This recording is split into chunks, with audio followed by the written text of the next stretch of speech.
teman-teman semuanya ataupun anak-anak semuanya, bagaimana kabarnya hari ini? Bapak gimana kabarnya? Alhamdulillah baik. Itu kan keadaan secara lahiriahnya gitu, secara emosionalnya gimana? Lagi senang, lagi bete ataupun lagi kenapa? Banyak boga. Banyak boga. Gak apa-apa bete terus sekarang, tapi bete juga harus sambil dikerjain, oke? Ya. Oke teman-teman semuanya, mungkin sebelum-sebelumnya sudah bertemu dengan saya, mungkin ingin memperkenalkan diri terlebih dahulu juga lagi gitu. Perkenalkan nama saya Rijal Muhammad Akbar, teman-teman semuanya boleh panggil saya Pak Rijal. Di sini, halo teman-teman semuanya. Teman-teman semuanya, di sini saya mengajar ataupun praktik pengalaman lapangan di sini di mata pelajaran bimbingan dan konseling. Sehingga mungkin dalam 2 bulan ke depan saya dan teman-teman semuanya, walaupun tidak setiap minggunya saya masuk ke kelas ini, tapi pasti ada deh ketemunya. Sehingga mungkin kalau misalnya ketemu nanti di luar atau ketemu di mana, teman-teman gak usah sungkan, gak usah ragu untuk menyapa saja gitu. Karena mau tidak mau juga peran kita di sini adalah sebagai guru dan murid, yang dimana harus sama-sama saling menghargai dan sama-sama saling menghargai. Setuju teman-teman semuanya? Setuju.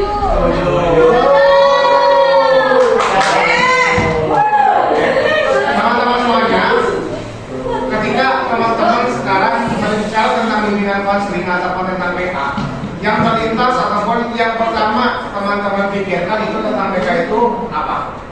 Bimbingan konseling. Ya betul, bimbingan konseling. Nah, sepengalaman teman-teman, sependengaran teman-teman, BK itu apa maksudnya? Kayak teman-teman sekarang ngelihat BK itu kayak gimana ya? Konsultasi. Tempat cerita. Tempat cerita.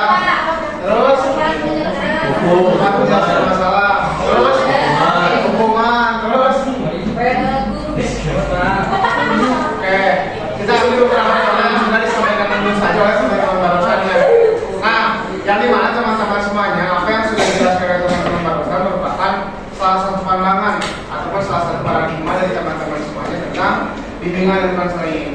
Saya tidak akan menjudge teman-teman menjawab benar ataupun teman-teman menjawab salah, karena yang dinamakan paradigma ataupun yang dinamakan pandangan itu tidak ada benar dan tidak ada salah. Dikembalikan kepada bagaimana seorang itu memandang suatu hal. Sepakat? Jadi itu juga dapat memupuk kepercayaan diri teman-teman semuanya tentang apa yang mau teman-teman utarain selama teman-teman itu rasa benar dan teman-teman rasa itu sesuai untuk diucapkan, maka teman-teman jangan ragu untuk mengutarakan apa yang teman-teman pikirkan. Siap? Baik, teman-teman semuanya, pada pertemuan kali ini kita akan membahas materi tentang apa teman-teman? Mengenai diri sendiri. Judulnya apa? Nah, teman-teman ketika mendengar potensi diri, menurut teman-teman potensi diri itu apa? Ada yang tahu? Kenapa? Bakat, terus kemampuan, ada lagi? Apa? Minat, terus kelebihan, ada lagi? Oh, siap. Kelebihan sama. Oke, teman-teman semuanya, berbicara terkait potensi diri, karena kalau misalnya kita bedah satu-satu katanya terkait potensi dan juga diri, apabila kita ke dirinya dulu, pasti teman-teman udah tahu diri merupakan kita ataupun diri sendiri. Potensi di sini dapat diartikan yang teman-teman tadi sampaikan itu benar, sebuah kelebihan, keunggulan, dan lain sebagainya. Nah, kalaupun misalnya kita ambil benang merahnya atau ambil kesimpulan, potensi diri merupakan kemampuan seseorang untuk memenuhi ataupun untuk melengkapi kehidupannya. Gitu. Misalnya teman-teman sekarang sekolah, teman-teman di juga pasti teman-teman ingin memiliki sebuah apa? Potensi. Nah, teman-teman ada yang mau tahu belum potensi sekarang dari teman-teman sendiri itu apa aja? Sedikit. Apa aja Kang?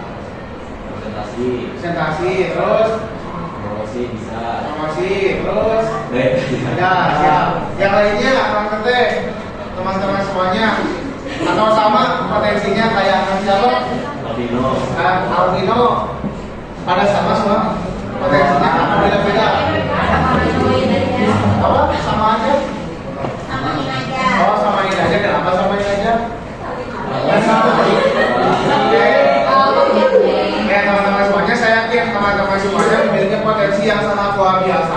Tetapi yang harus kita atau yang menjadi tugas kita bersama adalah bagaimana cara kita mengembangkan potensi yang kita miliki. Contoh misalnya tadi Kang siapa kan? Kang Vino. Nah, Kang Vino tadi memiliki potensi ataupun memiliki kemampuan dalam hal presentasi dan juga promosi. Yang dimana kalau bisa jadi klasifikasikan itu berarti Kang Vino memiliki cara public speaking ataupun cara menyampaikan suatu hal di depan umum itu sudah baik. Yang dimana itu juga sebelum orang lain mengakui apa yang kita miliki ataupun kemampuan yang kita miliki, maka diri kita terlebih dahulu yang harus sadar terkait apa yang kita miliki. Misalnya kata Kang Vino tadi, saya bisa untuk konsentrasi dan saya juga bisa untuk promosi. Nah itu juga sudah menjadi salah satu Kang Vino menjadi mengenal tentang potensi dirinya sendiri. Nah itu menjadi pembahasan pertama tentang apa yang mengenali potensi diri. Lalu yang selanjutnya itu ada beberapa faktor ataupun beberapa hal yang bisa teman-teman lakukan supaya teman-teman bisa mengembangkan atau teman-teman menemukan potensi diri dari teman-teman semuanya. Untuk yang pertama di PowerPoint itu ada apa teman-teman? Jadi kita beresin langsung saja. Nah untuk tips, untuk hal-hal untuk teman-teman bisa menggunakan diri itu di PowerPoint apa? Yang pertama dapat bukan PowerPointnya juga oke. Sambil dibuka, sambil saya sebutkan juga. Nah teman-teman semuanya, yang pertama itu bagaimana cara kita mengenali diri sendiri dulu. Sebelum kita mengenal orang lain, kita alangkah baiknya mengenal diri sendiri. Nah saya mau tanya teman-teman sudah sejauh apa mengenal diri sendiri?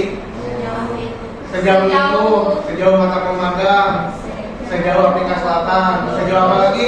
Jalan tol. Sejauh jalan tol. Oke.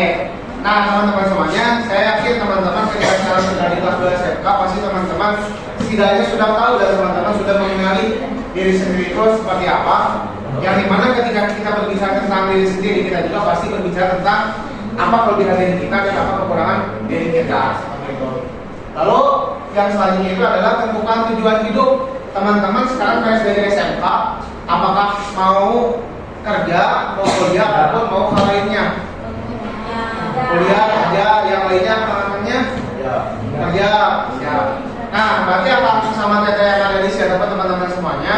Setidaknya sudah memiliki tujuan hidup yang dimana ketika sekarang sudah beres di SMK, teman-teman semuanya ada tujuan selanjutnya yang dimana ada bekerja dan ada juga untuk berkuliah gitu. Yang selanjutnya ada apa teman-teman? Yang selanjutnya ada kenali motivasi hidup. Kenali motivasi hidup ini berarti apa sih yang menjadikan teman-teman itu semangat untuk melakukan suatu hal ataupun yang menjadi pemicu utama teman-teman menggapai suatu hal. Nah, misalnya teman-teman ingin nanti tujuan hidupnya itu kuliah atau teman-teman memiliki tujuan untuk bekerja. Nah, motivasi apa yang menjadikan teman-teman untuk memilih nantinya bekerja ataupun memilih teman-teman nantinya akan berkuliah? Teman-teman ada yang mau ngutarain nggak salah satu motivasi yang diberikan teman-teman? Banggain orang tua, betul. Ada lagi? Biar sukses. Ada lagi? Sukses. Harapan orang tua. Siap yang lainnya? Biar bisa punya penghasilan sendiri. Siap. Nah, teman. Dia mengagumi orang tua, betul. Nah, karena kan tujuannya sendiri pasti untuk mencapai kemandirian dari diri teman-teman, betul? Sehingga mau tidak mau juga harus ada motivasi yang teman-teman pegang untuk menggapai tujuan hidup dari teman-teman tadi. Nah, yang selanjutnya di sini ada hilangkan negatif thinking. Teman-teman harus bersenantiasa berpikir positif. Jangan negatif thinking, jangan berpikir negatif tentang suatu hal. Jadi ketika ada suatu hal terjelek apapun, ada suatu hal yang teman-teman tidak sukai, maka teman-teman juga sebisa mungkin harus berpikir positif terlebih dahulu. Karena ketika kita sudah berpikir positif, maka nanti juga hasilnya juga akan positif. Begitupun sebaliknya ketika kita berpikir negatif, akhirnya juga akan negatif.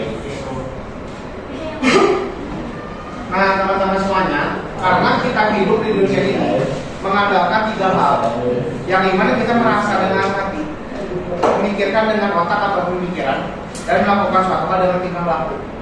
Jangan sampai ketika sekarang kita melakukan suatu tingkah laku atau melakukan suatu hal, kita didasari dengan pemikiran yang negatif. Tingkah laku yang akan dimunculkan juga maka akan positif atau negatif. Pikirannya negatif, nanti tinggal lakunya kan positif atau negatif. Negatif. Jadi bisa mungkin kita harus berpikir positif, betul. Yang terakhir teman-teman itu ada jangan apa? Jangan mengadili diri sendiri. Ada yang tahu nggak? Jangan mengadili diri sendiri itu apa? Jangan apa? Jangan mengadili diri sendiri. Berarti bagaimana saudara teman-teman ketika suatu hal menimpa diri teman-teman ataupun ketika suatu hal menimpa ataupun terjadi pada diri teman-teman, teman-teman jangan sampai berlarut-larut untuk menyalahkan diri sendiri. Misalnya sekarang teman-teman nanti di kelas 3 ataupun sekarang dulu aja. Misalnya di kelas 1 teman-teman memiliki ambisi di kelas 2 misalnya teman-teman memiliki ambisi untuk jadi ranking 1 ataupun untuk jadi 10 besar di kelas. Tetapi teman-teman ternyata pada akhirnya nanti ada malah di ranking 11 ataupun di ranking 12 walaupun tidak terlalu jauh dari 10 besar. Tapi kan pasti ada suatu penyesalan dari teman-teman, betul? Betul. Nah, di situ jangan terlalu mengadili, jangan sampai teman-teman terlalu saya nggak ranking 1 ataupun saya nggak 10 besar tapi malah 11. Nah, apakah yang saya lakukan selama ini masih kurang ataupun gimana? Jadi jangan sampai berlarut-larut menyalahkan diri sendiri. Tapi teman-teman bisa berintrospeksi dirinya itu dengan melihat keadaan sekitar juga. Apakah orang lain di sekitar kita ketika ada di posisi kita apakah akan sama seperti kita atau tidak? Ataupun ketika sekarang kita berada di ranking 11, apakah sudah sesuai dengan yang kita lakukan selama ini atau enggak? Dan kalau misalnya nanti kita ada di 10 besar, apakah kita akan mampu ke depannya mempertahankan 10 besar itu atau tidak? Nah, teman-teman semuanya kan tadi kita sudah mengenali tentang potensi diri. Yang kedua dan yang terakhir di sini ada tentang bagaimana cara kita semuanya untuk menggali potensi diri. Yang dimana 3 hal teman-teman untuk cara kita menggali sebuah potensi diri yang ada di dalam diri kita. Yang pertama itu ada apa? Percaya diri, betul. Yang kedua, hobi dan minat. Yang ketiga, pergaulan. Nah, berbicara yang pertama, berbicara terkait percaya diri itu bagaimana cara teman-teman percaya dulu kepada diri sendiri. Sebelum kita percaya kepada orang lain, kita harus percaya dulu kepada diri sendiri. Karena di sini berbicara tentang potensi ataupun berbicara tentang kemampuan. Yang dimana berbicara tentang kemampuan juga pasti ada salah satu halnya itu bagaimana kita mampu untuk mempercayai diri sendiri. Lebih dahulu seperti itu. Ketika kita sudah mampu berbicara atau sudah mampu sekali percaya kepada diri sendiri, yang selanjutnya adalah bagaimana cara kita mengembangkan hobi dan minat kita. Saya yakin teman-teman semuanya di sini memiliki hobi dan minat. Betul? Punya atau enggak? Punya. Ada yang mau ngutarain hobi atau minatnya apa? Hobinya apa? Masak. Ya. Biasa cukup ya.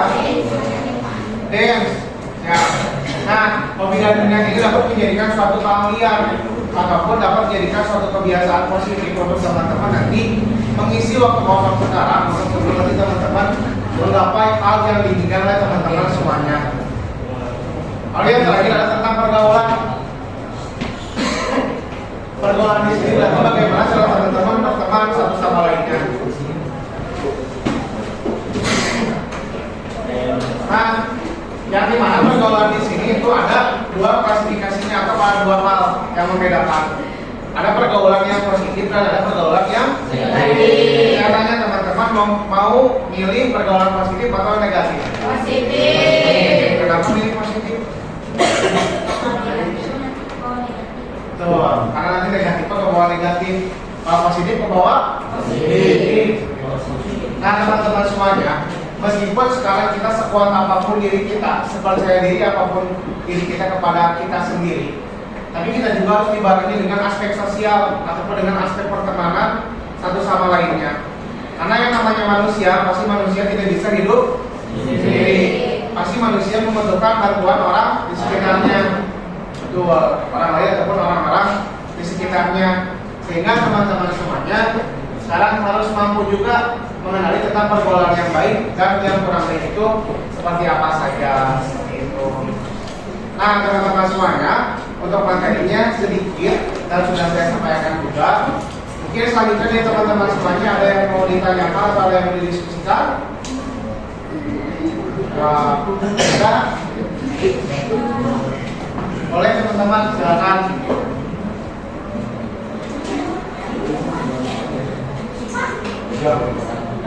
Atau dirasa cukup? Baik teman-teman semuanya, kalau misalnya dirasa cukup, mungkin kesimpulan yang dapat kita ambil di sini adalah bagaimana cara kita untuk mengenali potensi diri yang dimiliki untuk nantinya menyongsong masa depan kita itu seperti apa. Yang selanjutnya, setelah mengenali potensi diri, yang selanjutnya adalah menggali potensi diri. Setelah kenalan, kita gali potensi yang kita miliki. Karena saya yakin, bagaimanapun karakter orang, sebeda apapun jenis-jenis orang di dalam sifatnya, pasti memiliki potensi diri yang sangat luar biasa ataupun potensi diri yang istimewa. Selama teman-teman semuanya atau selama orang-orang di dalamnya ingin berjuang dan orang-orang di dalamnya ingin berusaha untuk meningkatkan potensi diri yang dimilikinya. Seperti itu. Potensi diri juga pasti sangat berkaitan erat dengan kompetensi ataupun keahlian yang dimiliki oleh teman-teman semuanya. Maka dari itu, ketika teman-teman sudah mulai menemukan keahlian yang dimiliki, silakan kembangkan. Jangan sampai keahlian yang teman-teman sudah miliki malah dikubur sedalam mungkin gitu. Karena kita hidup di dunia ini untuk menggapai masa depan, bukan untuk mengubur harapan dan cita-cita. Oke teman-teman semuanya, sekian yang dapat saya sampaikan.